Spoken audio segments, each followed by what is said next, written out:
wote wasija mshapuri wasija kusema. Sale wewe baby. Yes, thank you. Because we can only reconcile this position if the leaders are reconciled.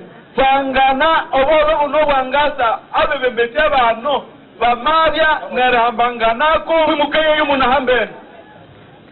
This is a commitment of peace to the people of by the political leadership of Kasese. Eyi ne bandu abarigilage barisyenyu ende bakendebya butsiretsire erulirira obuholo. May God Almighty bless them. Nyamuhanga wetu abatsumule. And let them go out and preach the message that the Lord Almighty has given you the hand for leading the people. Nyamuhanga abiribayeya omuyisa owerelungula abandu buwe. Come here in the Wati amusere and commit yourself to the people of Kasese that you will preach the message of peace together.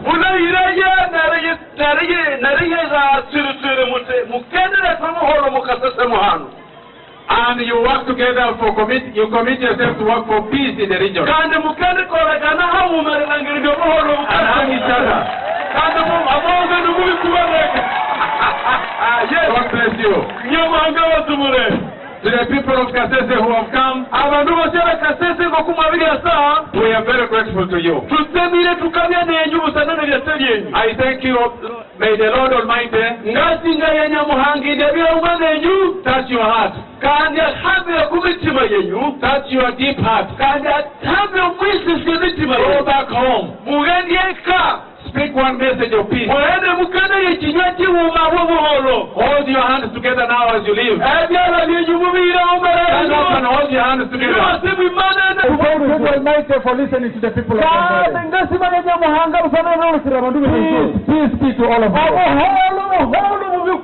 I thank you and I thank you.